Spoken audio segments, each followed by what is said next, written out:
Morning, everybody, from sunny and rather frosty England. I'm delighted to be able to speak with you all today, and I want to thank Dr. Susana and, of course, Professor Fátima for making all the arrangements. It's a great honour and privilege to be associated with the ongoing research and teaching in Coimbra and with all your distinguished colleagues. I've got very happy memories of visiting in the past, and it's nice to have this connection today, even if I can't actually be with you. Now, my topic is revisiting the classical myths, and I want to start with a little ground clearing to explain how the term myths will be used and what it will cover in this discussion. Then the rest of my remarks will be focused on the uses of myth in Greek tragedy. That is, the plays first written and performed in the theatre of Dionysus in the 5th century BCE, and subsequently staged, adapted, translated, and reimagined through the centuries in all parts of the world. Now, there is, of course, much that could be said. Myth is a huge topic, and we could be here for months, but rest assured it will be 30 minutes and not 30 months. I want to explore two related arguments. The first is that the Greek tragedians were using Greek myth as a shared repository of cultural knowledge on which they could draw. But they were reimagining and rewriting the myths for their own theatre context, their own social and political milieu, and for the spectators who came from all over the Greek world to attend the great religious and cultural festivals in Athens. There were also restagings at smaller theatre spaces in Attica and beyond. The spectators had a broad-based knowledge of the narratives of the myth, the outline stories, but the details and the focus of the particular myths varied from place to place. They might include, for instance, local associations with particular gods and goddesses, or with semi-divine heroic figures from myth. So the tragedians and those who directed the plays could not assume that all the spectators had exactly the same knowledge and understanding of the stories. And that leads me to my second big point that frames this discussion.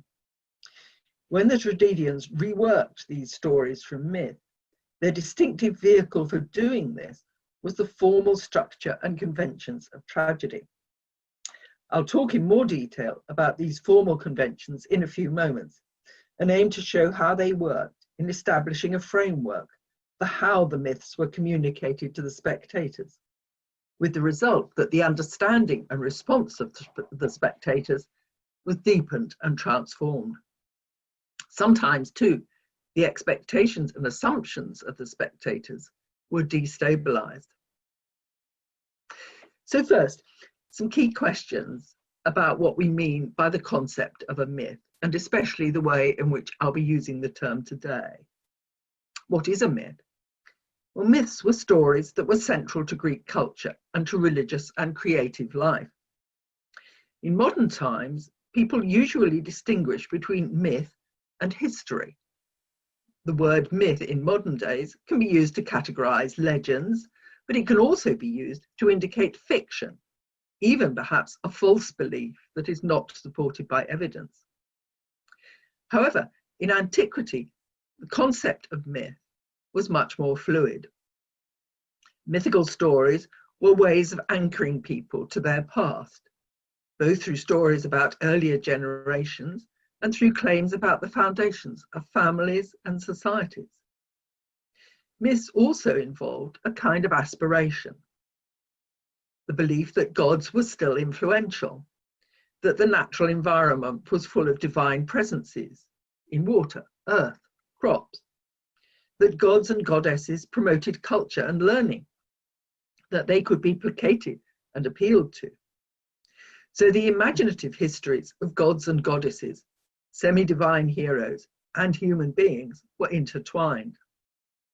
How the Greek tragedians unraveled some aspects of this, and indeed shifted the balance, is crucial to the theatre of the 5th century BCE and its subsequent receptions. I've talked a bit about the spectators and their understanding. So the next question has to be, how were mythological figures and narratives transmitted in antiquity? Now, the culture of antiquity was both visual and oral. Images on vase paintings, sculptures in temples and sanctuaries, votive offerings, all reflect cultural transmission of episodes in mythological narratives, and often emphasize the attention paid to key figures. In the context of Athenian tragedy, the earlier cultural inheritance of versions of mythological stories through poetry, for example, was important. For instance, in the Homeric epics, the Iliad and the Odyssey. In both of those poems, the action is initiated by the gods, who intervene at intervals, but the prime focus is on humans, as well as the heroic figures with divine ancestry, such as Achilles. Alternative versions and some additional material are known to us through the fragments of the epic cycle, 7th and 6th centuries BCE, and fragments survive. Also, the poems of the archaic poet Hesiod, who was working around 700 BCE and was a rough contemporary of Homer. Because epic poetry was oral, the ways and the places in which it was performed also brought distinctive elements into the public imagination. So it's reasonable to assume that while there was a common framework of cultural awareness among the 5th century BCE spectators, there were also variations in knowledge and in presuppositions. The same, of course, might be said of modern audiences and society. Both ancient and modern engagement with myth has huge and overarching concerns. Where do we come from? How is the universe organized? Where does power lie? What is the point of suffering? How do we decide how we should act and when? The tragedians used myth to explore these huge questions. When we look at how they did this, we can also bear in mind that while the handling of myth in tragedy is respectful, which was not always the case in comedy, as you'll know, but that does not mean it's reverent or theistic. The Greek gods and the stories associated with them did not carry a theology in the modern sense. The gods were perceived as powerful, and as Socrates found out to his disadvantage, an accusation of impiety could be serious. Nevertheless, the tragedians used the spaces provided by the remote past and of locations outside Athens reflected in the plays to create context in which to explore human agency as well as that of the gods. The ways in which the dramatists turned the lens on particular aspects of the myth involve selections of stories, of episodes within a story. The dramatist's work also involves excavating gaps and silences, and even repressing some elements of myth. I want now to say something about the different types of mythological narratives that can be found in the extant plays of Greek tragedy. Firstly, there were some plays in which the gods themselves were the protagonists. For example, in Prometheus Bound, a play attributed to Aeschylus, but not certainly by him. Prometheus was one of the Titans, the main group of gods, and has come down through the ages as a benefactor of mankind. He gave humans the gift of fire. But to do this, Prometheus had deceived Zeus, the chief of the gods, and was condemned by Zeus to be chained to a rock and have his liver torn away and consumed by eagles each day. The liver regrew each night, and so Prometheus's torment resumed on a daily basis. Eventually, he was rescued by Heracles. But the play attributed to Aeschylus focuses just on one section of the myth and elaborates it, looking at attempts to persuade Prometheus to give in to Zeus and secure his own release.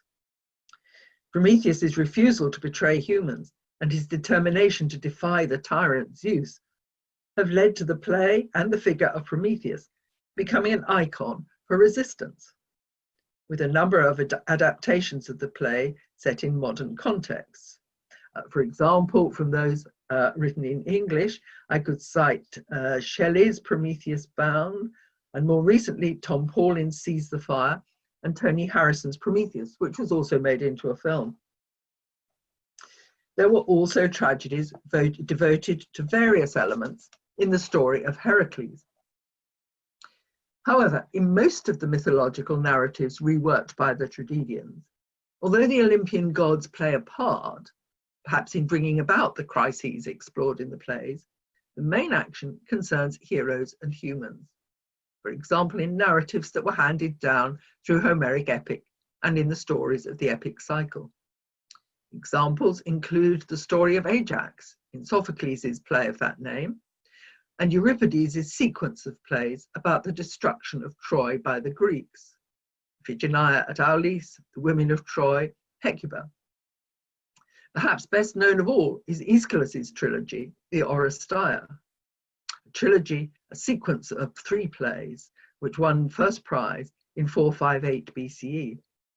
It tells the story of the return of Agamemnon to Greece after the fall of Troy, his murder by his wife Clytemnestra and her lover, the revenge killing of Clytemnestra by Orestes, the son of Agamemnon and Clytemnestra, the pursuit of Orestes by the Furies, and his eventual trial and acquittal on the charge of matricide, an acquittal that followed the intervention of the god Apollo. A text from antiquity suggests that Aeschylus called his plays rich slices from the banquet of Homer. But the dramatists, as I've indicated, also arranged outside the material that was treated in depth in Homer. They looked through, as it were, the small windows, the apertures, and then developed those spaces. Then a word about myth and history.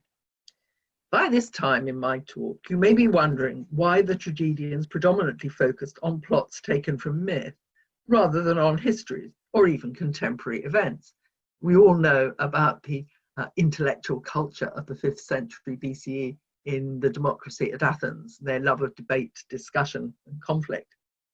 But the tragedians mainly emphasized myth. Part of our difficulty, of course, is that so many plays have been lost.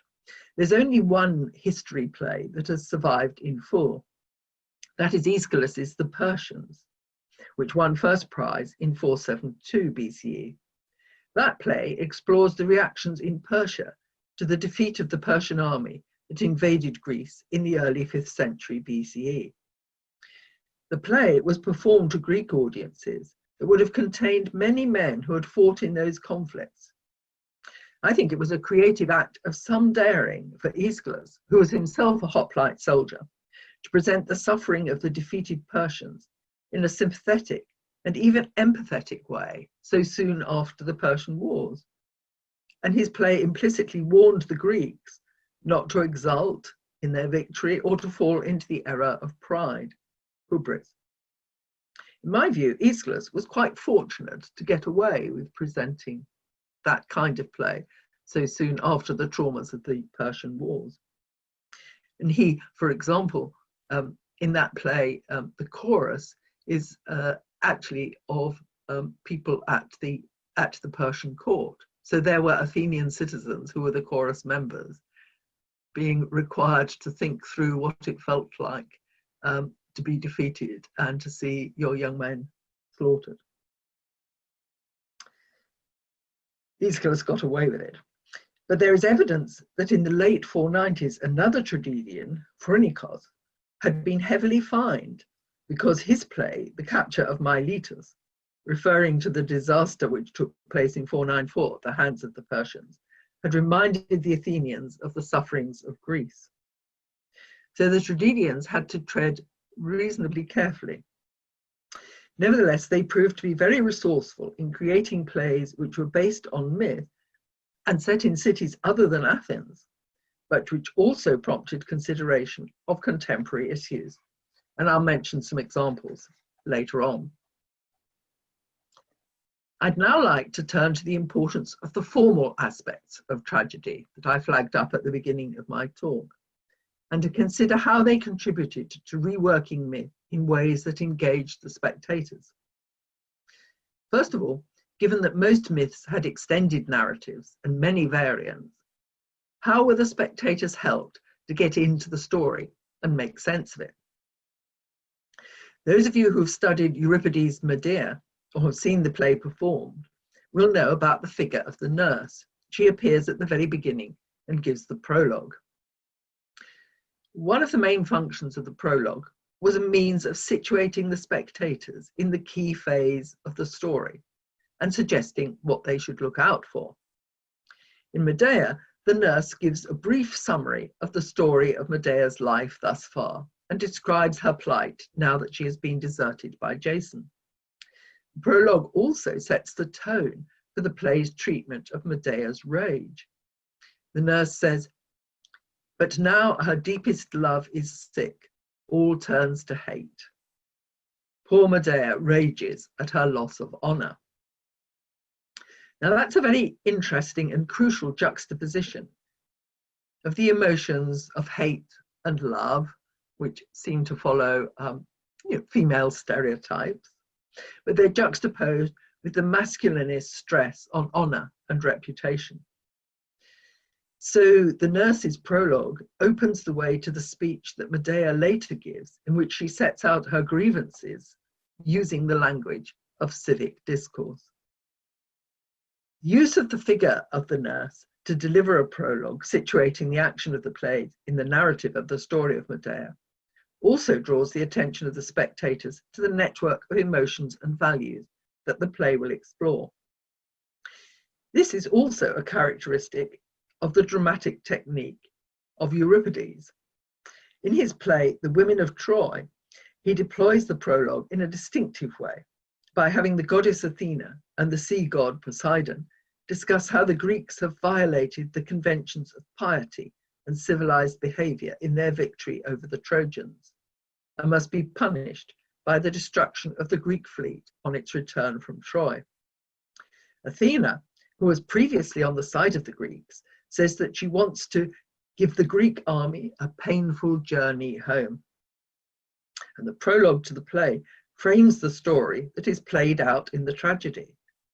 The action on the stage turns the clock back to show the actions of the Greeks after the fall of Troy, their oppression of the Trojans, to fill out what the gods have said in the prologue to the play.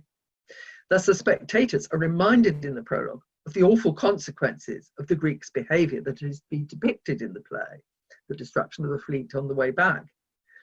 The spectators would already be familiar with the consequences through Homer's Odyssey and through the Oresteia of Aeschylus. Perhaps, too, the issues raised in the play The Women of Troy resonate with the actions of the Athenians when they destroyed the small polis of Melos that had resisted the Athenian archy. Such incidents would be fresh in the minds of the audience in 415 when the play was performed. Right, moving on from the role and function of the prologue, I want now to say something about another important tragic convention, the chorus. The tragedians used the chorus in a number of ways, expressed partly through movement and dance, and partly through the registers of language and song. It's important, I think, to remember that the chorus were not professional actors. They were citizens, probably young, who were recruited and trained to perform in this way. So in any particular audience at the festivals, you would have among the audience people who had, in their younger days, actually performed in the chorus. This bridged the gap, if you like, between spectating and understanding of artistic practice. Here, I want to mention just two instances of the very striking role of the chorus in tragedy. The first is in the Parados, the opening chorus, in Aeschylus's Agamemnon, the first play in his Oresteia trilogy. The chorus describes in graphic terms the sacrifice by Agamemnon of his daughter Iphigenia to the goddess Artemis in order to obtain a fair wind for the Greek fleet, which is becalmed at Aulis on its way to Troy.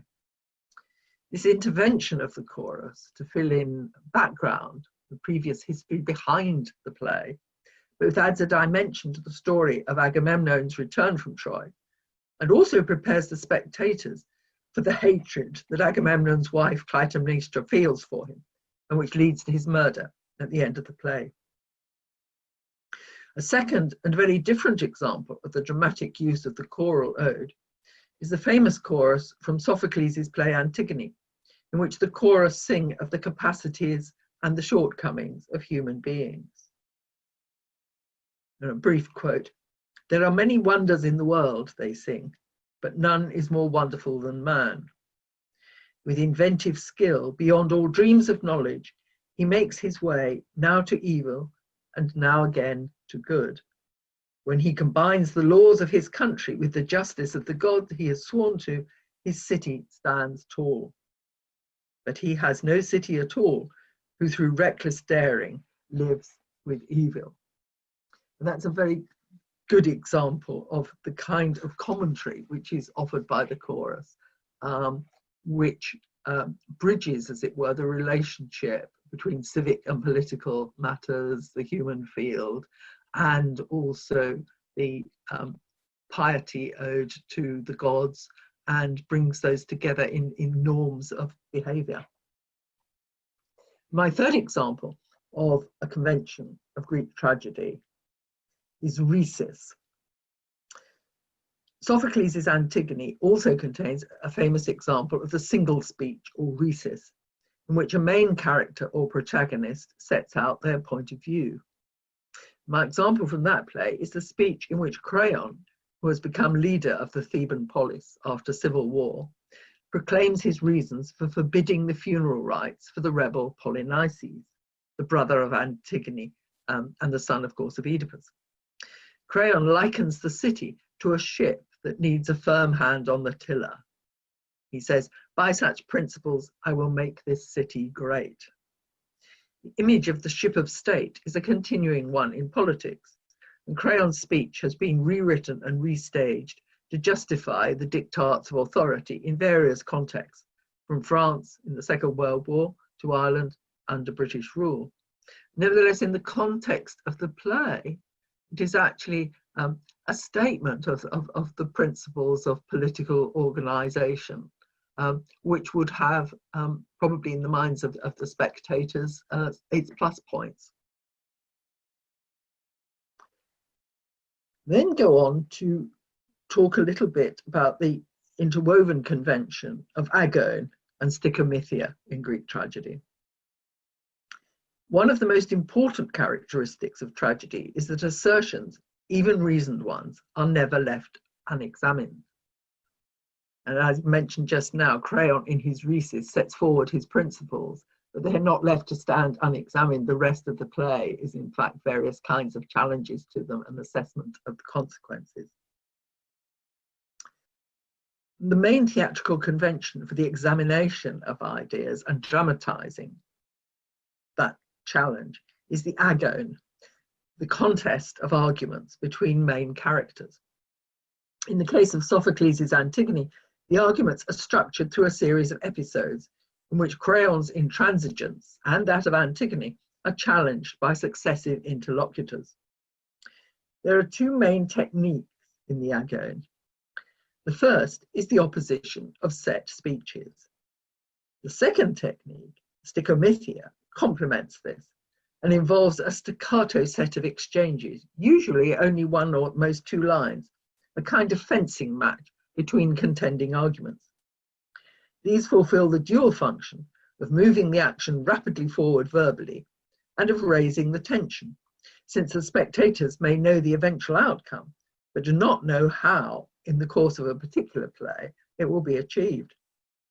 In the case of Sophocles' play, the tension was increased because he had made substantial additions to the story of the events at Thebes, which is one of the sequels to the disastrous history of the family of Oedipus.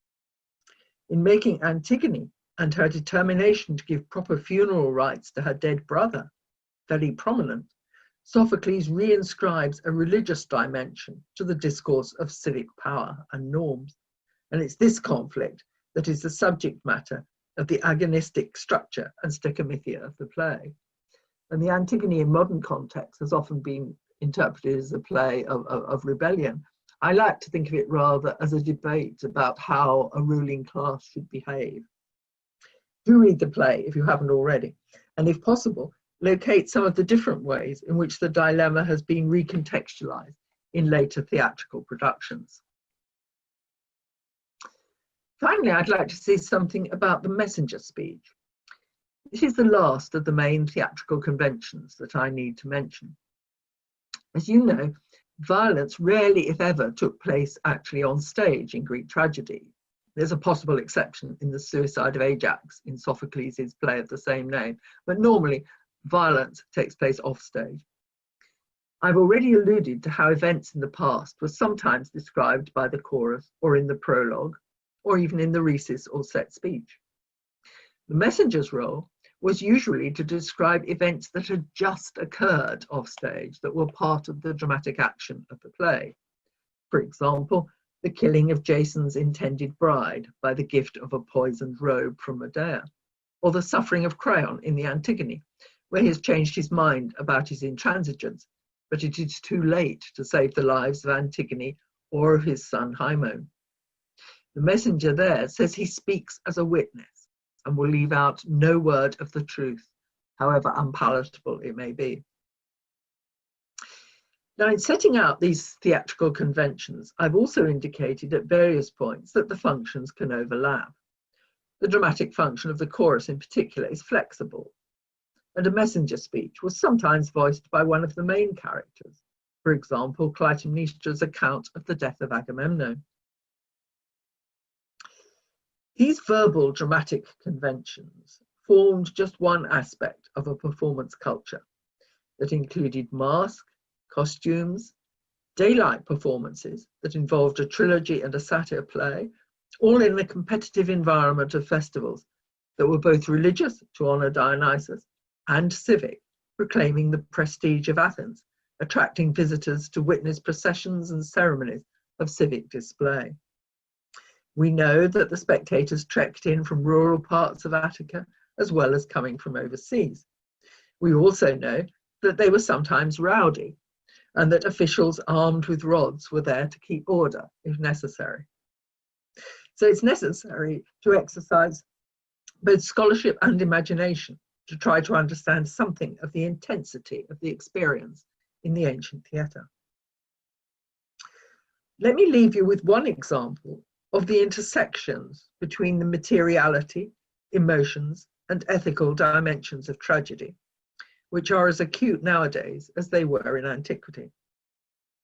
Earlier in my talk, I drew your attention to the way in which the prologue to Euripides' play Women of Troy alludes to the barbarities inflicted by the Greeks on the defeated Trojans.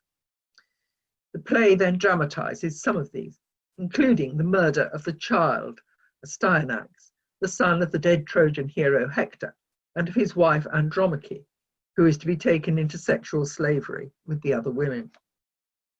Astyanax is hurled from the walls of Troy at the instigation of the Greek leader Odysseus, on the grounds that no heir to Hector must be left alive, because that boy might grow up to be a future challenge to the Greeks.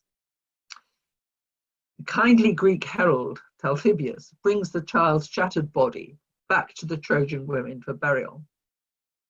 Astyanax's grandmother, Hecuba, the widow of King Priam, lays the body out in Hector's shield, describing the material traces of Hector's sweat and blood that remain on the shield. The episode ironically recalls the sequence in Homer's Iliad, Book 6, in which Hector plays with his son, while Andromache looks forward to the day when Astyanax will grow up to be, as she puts it, as bloody as his father.